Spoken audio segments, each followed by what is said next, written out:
बोल प्रेम से ओम श्री सदगुरु महर्षि में ही परमहंस महाराज जी की जय। गुरुदेव का प्रवचन दान भोग और नाश। स्वामी दल बहादुर दास जी महाराज के वचनों में बंदो गुरुपद कंच कृपा सिंधु न रूप हरि महामोतम पुंज जासु वचन रविकर निकर।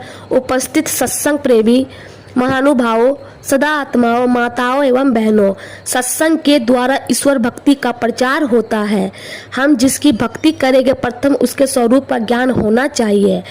हम सत्संग एवं ईश्वर भक्ति क्यों करें? इसलिए करना चाहिए कि हम लोग जितने जीव हैं सभी सुख की खोज में हैं। मैं कहता हूँ उस सुख को खोजते कितने जन्म बीते, कितने योनियां बीती और कितने चतुर्थ युगों को देखा, इसकी गणना नहीं है। सृष्टि के पूर्व में हम लोग उसी सुख के साथ थे। सृष्टि क्रम में उससे जीव अलग हो गया। जिसको पाने से आप सदा सुखी रहेंगे वह ईश्वर और आप जीवात्मा। संसार नहीं था, वह और आप थे। संसार है, वह और आप है। संसार नहीं रहेगा तब भी वह और आप रहेंगे। ईश्वर अंश जीव अविनाशी चेतन अमर सहज सुख राशि। जिसको पाने से आप सदा सुखी रहेंगे वह है सर्वत्र। उसको ठीक से खोजते तो कब का मिल गया रहता, परंतु वह सुख है परमार्थ में। हम लोग खोजते हैं संसार में परमार्थ अर्थात परम धन, परम सुख, परम पद आदि। संसार कहते हैं परिवर्तनशील नाशवान पदार्थ को। इन सब बातों की जानकारी सत्संग में होती है। जहाँ तक इंद्रियों की पहुँच है सब माया है। रामचरितमानस में आया है, गो गोचर ज लगी मन जाई, सो सब माया जनहु भाई।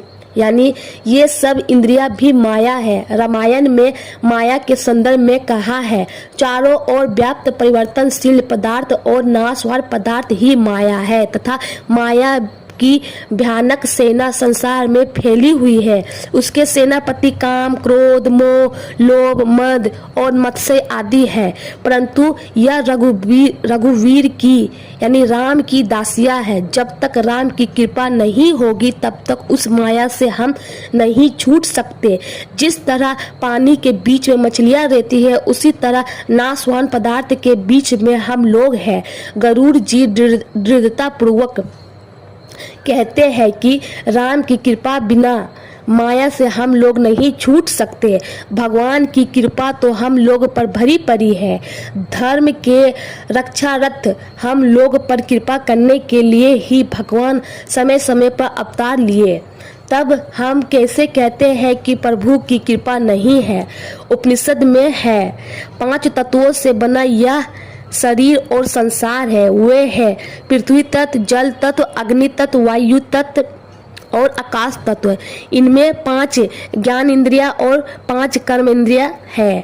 5 तत्वों की 5 तन्मात्राएं भी है।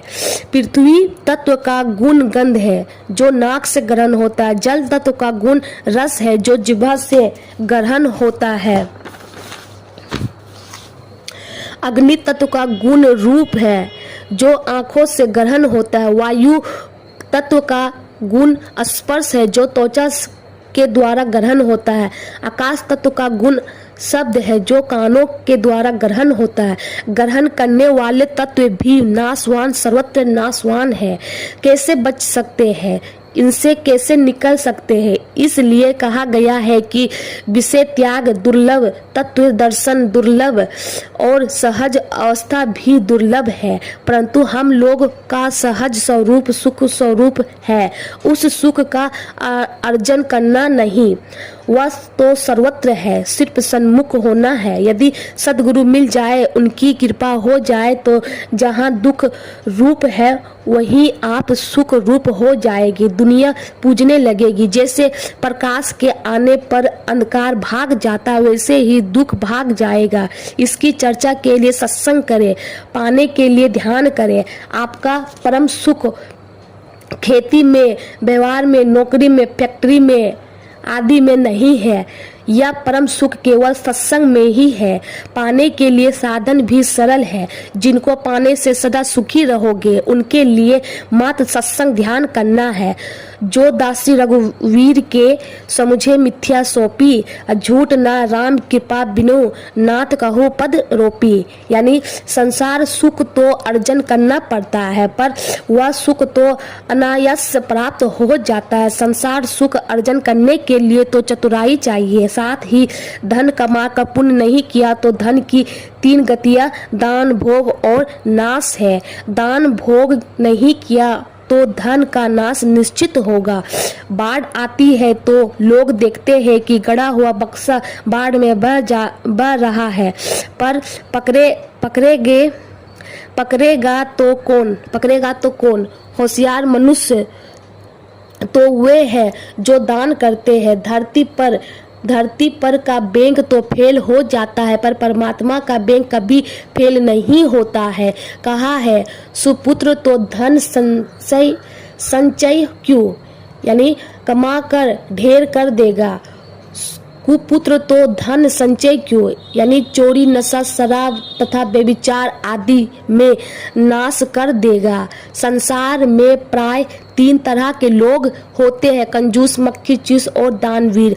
अपने तो खाते हैं परंतु दूसरों को नहीं खिलाते हैं, वे हैं कंजूस कहलाते हैं। अपने भी नहीं खाते और दूसरों को भी नहीं खिलाते, वे हैं मक्खी चूस कहलाते हैं। और तीसरे तरह के जो लोग होते हैं वे दान देने में अग्रणी होते हैं, वे दानवीर कहलाते हैं। जो दानवीर होते हैं वे सब समय सुखी रहते हैं। संत कबीर साहब ने कहा है, कोई चतुर्थ ना पावे पार नगरिया बाबरी। यानी जैसे शराब पीकर लोग कहते हैं हम खूब अच्छा करते हैं, परंतु वैराग्य की दृष्टि खुलने पर जब ज्ञान होगा तो ऐसा नहीं करेंगे। वह सुख सबके पास है, लेकिन पहचानने के लिए गाठी खोलनी होगी। उपनिषद में कहा है, उस परे से परे यानी ब्रह्म को देख लेने पर हृदय की ग्रंथि गिहर यानी टूट जाती है, सभी संशय छीन हो जाते हैं और सभी कर्म नष्ट हो जाते हैं। जड़ चेतन की गाठी जीभ पर पड़ी हुई है, इसे अलग कर देंगे तो परमात्मा भक भक सूझेगा। इसलिए यहाँ आश्रम पर सप्ताह ध्यानाभ्यास का कार्यक्रम है। कम से कम त्रैकाल संध्योपासना अवश्य करनी चाहिए। घट रामायण की भूमिका में बाबा देवी साहब की हिदायत है कि जिनको कम से कम 1-2 घंटे भी भजन करने की फुर्सत नहीं है वह अंत भर्जन का अधिकारी नहीं है। सूत्र ही ऐसा है, जितना खटेगे उतना ही मजदूरी मिलेगी। 5 मिनट 10 मिनट बैठिएगा तो उसकी कमाई कितनी होगी और कितनी मजदूरी मिलेगी। ताकीद रखता हूँ साधक पर। मैं पूछता हूँ ध्यान करते हैं या नहीं, उत्तर मिलता है कहाँ कुछ देखते हैं। प्रश्न कुछ और उत्तर कुछ और। यदि आप करेंगे तो अवश्य मिलेगा। अगर कोई कहते हैं हाँ करता हूँ तो पूछता हूँ कितनी देर तक करते हैं, तो उत्तर मिलता 5 मिनट या 10 मिनट। 5 या 10 मिनट की कमाई कितनी होगी? आधा घंटा या 1 घंटे बैठने वाले और कहने वाले बहुत ही कम है। या तो ऐसा ही हुआ कि यह सब कैसे होगा। दान पुण्य तो उधार का सौदा है, इनका भोग भी शरीर इंद्रियों के द्वारा होगा और इसके लिए जन्म लेना पड़ेगा, परंतु ध्यान का फल नगद नारायण। करो, देखो और पाओ। आँख का धर्म देखना है, कान का धर्म सुनना है, जीभ का धर्म स्वाद लेना है, त्वचा का धर्म स्पर्श करना है और नाक का धर्म गंध लेना है। पर आप इंद्रिया नहीं, आप चेतन आत्मा है। चेतन आत्मा का धर्म परमात्मा को देखना है। साधन क्रिया का जिक्र करते हुए गोस्वामी तुलसीदास जी महाराज रामचरितमानस में दर्शाते हैं कि चातक एक पक्षी होता है। संत कबीर साहब ने उसका नाम पपैया पपैया कहा है। परा पपैया सुरसरी लगा बदिक को वान, यानी सुरसरी अर्थात देवनंदी गंगा जी व्याद्या के वान लगने से पपैया पक्षी गंगा जी में गिर गया। तब भी ऊपर आकाश की ओर स्वावित बूंद की प्रतीक्षा करते हुए प्राण त्याग दिए। उसी तरह परमात्मा के भक्त संसार के बड़े बड़े सुख रूप जलाशयों से अपने मन को उपराम रखते हुए गुरु भक्ति के द्वारा इंगित स्थान पर युगल दृष्टिधारों को रख सके तो उन्हें परमात्मा की विभूति होगी। ऐसी स्थिति में वह साधक परमात्मा का संदेश लेकर उठेगा। केवल ब्रह्मवृत्त को अंतर्वृत्त करने की आवश्यकता है।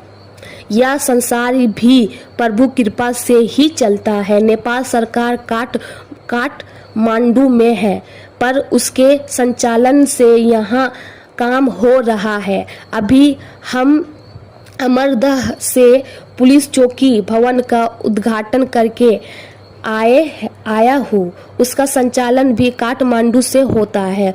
जो परमात्मा संसार का संचालन करता है उनका स्वरूप कैसा है? तो कहा गया है, जैसे काले लोहे के चारों तरफ अग्नि व्यापक और उस बीच लोहा व्याप्त है। अग्नि के प्रभाव से लोहा भी लाल हो गया है, तो व्यापक के अंदर और लोहा व्याप्त है। व्यापक और व्याप्य दोनों ही रूप उनके हैं। परमात्मा के अंदर संसार व्याप्त है और परमात्मा व्यापक है। संसार को भर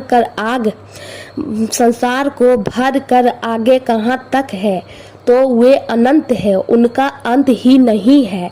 वे अमोघ है अर्थात पाप रहित है। वे अचूक शक्ति रखते हैं। वे अगुण अर्थात गुण रहित है। शरीर में 3 गुण होते हैं, रजोगुण, सतोगुण और तमोगुण। उत्पादक शक्ति, पोषक शक्ति और नाशक शक्ति। जैसे रजोगुण से संतान की उत्पत्ति हुई, सतोगुण से बचपन की अवस्था को बदल दिया गया और तमोगुण से जवानी की अवस्था को भी मिटा दिया। पर परमात्मा सगुण नहीं, निर्गुण है, परंतु दिव्य गुण सहित है। वे कैसे है? निर्मल अर्थात पवित्र है। उनका अंश आप है, इसलिए आप भी पवित्र है। ईश्वर अंश जीव अविनाशी, चेतन, अमल, सहज, सुख राशि, यानी इसके लिए पवित्र व्यवहार चाहिए। पवित्र व्यवहार के लिए सदाचार का पालन अर्थात झूठ, चोरी, नशा, हिंसा, बेविचार आदि का परित्याग करें अत्यंत आवश्यक है। जो सदाचार का पालन करते हैं वे संसार में उनका नंबर उठता है। इसका फल संसार, सुख, धन, संपत्ति, जन परिवार और राज्यपाट।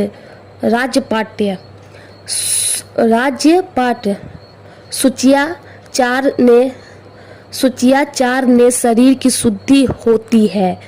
पवित्रता पूर्वक खाना पीना रहना तथा पेशाब पैखाना में पवित्रता पूर्ण व्यवहार करना सुचियाचार है। भोजन पचने पर मोटा अंश पैखाना और महीन अंश पेशाब पसीना बनता है। इसलिए पेशाब और पैखाने के बाद अनिवार्य रूप से ही पानी लेना चाहिए। यदि लोग दोनों में पानी नहीं लेते हैं तो यह गलती शिक्षा देने वालों की है। लोग जानते तो गलती नहीं करते। शिक्षा नहीं मिलने पर लोगों का दोष नहीं। शिक्षा मिलने पर पालन न हो तो तब लोगों का दोष माना जाएगा। बिना पानी लिए सोच नहीं जाना चाहिए। ऐसा भी देखा जाता है कि लोग सोच करते हैं कहीं और पानी लेते हैं कहीं। इससे पूरा शरीर अपवित्र हो जाता है। यहाँ सोच करें और वहीं पानी खर्च करना चाहिए। जहाँ सोच करें वहीं पानी खर्च करना चाहिए। दाहिने हाथ से पात्र लाकर पहले बाएं हाथ को 4 बार मिट्टी से साफ करना चाहिए, फिर 3 बार दोनों हाथों को मलना चाहिए। नाक में उंगली डालने पर भी उंगली धोना चाहिए। पवित्र व्यवहार अत्यंत आवश्यक है। भजन ध्यान करने वालों के लिए गुरु नानक देव जी कहते हैं, सूचे भाजे साचू समावे बिरले सूचाचारी, यानी ओ पवित्रता का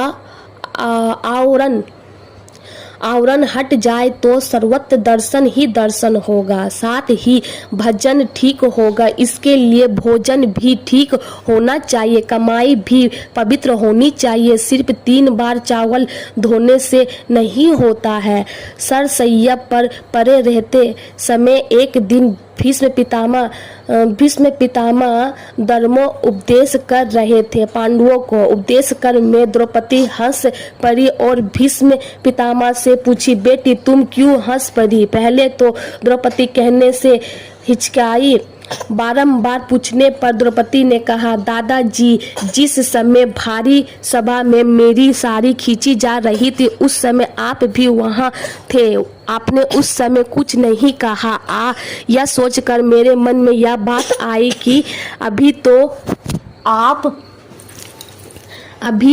आप धर्मो उपदेश कर रहे हैं, लगता है यह ब्रह्म ज्ञान आपने बाद में सीखा है, पहले नहीं सीखा था। यही सोचकर हंसी आ गई। भीष्म पितामह ने कहा, बेटी यह ज्ञान मुझे उस समय भी था, पर दुष्ट दुर्योधन की दूषित अन्न खाने के कारण उस समय मैं निर्णय नहीं कर सकता था। अब अर्जुन के तीर से सारा दूषित रक्त निकल गया है और मेरा शरीर शुद्ध हो गया है। इसलिए मैं अब धर्म निर्णय में सफल हो गया हूँ। इसलिए पूज्यपाद गुरुदेव जी कहते हैं, खान पान को प्रथम समारो, तब रस सब अवगुण मारो। यानी खान पान के सुधार में मन का सुधार होगा, मन के सुधरने से कर्म सुधरेगा और कर्म के सुधरने से जीवन का सुधार होगा। सुंदर कर्म होने पर अंतःकरण की शुद्धि होगी और अंतःकरण की शुद्धि से परमात्मा के दर्शन होंगे। परमात्मा सर्वज्ञता अंतर्यामी है, वे सुख के भंडार है, संसार में व्यापक होकर सबसे परे भी है। वे सब उस उर्वासी है। उन्हीं की भक्ति से हम लोग पुण्य काम होगे। बोले प्रेम से ओम श्री सद्गुरु महर्षि में ही परमहंस महाराज जी की जय।